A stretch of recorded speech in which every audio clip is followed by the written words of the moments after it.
Ex-Kadif Propam Polri, Ferdy Sambo menyebut anak buahnya yang terjerat perkara obstruction of justice kasus kematian Brigadir Nofriansyah Yosua Huta Barat alias Brigadir J, tidak bersalah.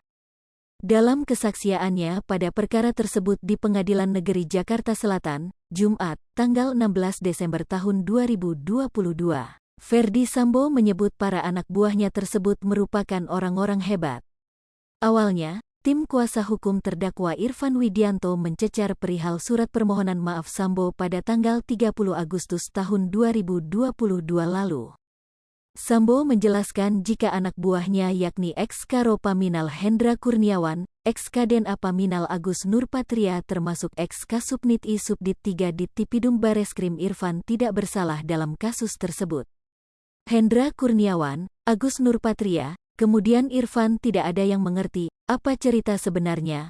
Mereka tidak salah, mereka orang-orang yang hebat, saya tidak bisa menghadapi mereka semua, karena saya tahu saya salah yang mulia, kata Sambo.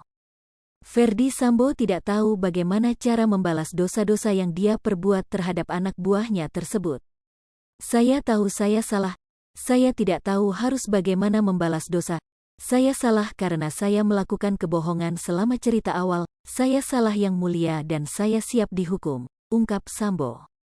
Mantan Kadif Propam Polri Ferdy Sambo mengatakan skenario yang disusun dirinya soal kematian Nofriansyah Yosua Huta Barat alias Brigadir J jadi berantakan usai dirinya menyaksikan rekaman CCTV di Gapura Pos Pengamanan Komplek Polri, Duren 3.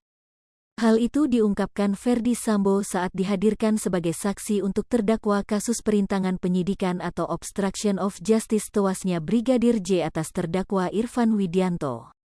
Mulanya, Ketua Majelis Hakim Ahmad Suhel mengonfirmasi soal adanya momen pengambilan CCTV Komplek Polri oleh Irfan Widianto pada tanggal 9 Juli tahun 2022 atau tepat sehari setelah insiden penembakan. Tahukah saudara pada tanggal 9 Juli tersebut, dekorder CCTV tersebut sudah diambil oleh terdakwa Irfan Widianto? Tanya Majelis Hakim Suhel dalam persidangan, Jumat, tanggal 16 Desember tahun 2022, malam. Saya tidak tahu yang mulia, karena saya sampaikan tadi bahwa saya tidak terpikirkan ada gambar sep. RT itu yang mulia, jawab Ferdy Sambo. Setelah itu, Hakim Suhel mencecar Ferdy Sambo soal niatan atau alasan dirinya memerintahkan ex-Karo Paminal Div Propam Hendra Kurniawan dan mantan Kaden A Ropaminal Div Propam Polri Agus Nurpatria untuk mengecek kamera CCTV.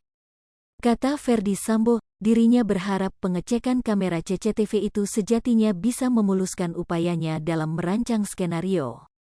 Bukan membuat skenario jadi sukses, namun tayangan CCTV yang diamankan itu malah seperti pisau bermata dua atau membuat skenario Ferdy Sambo menjadi berantakan.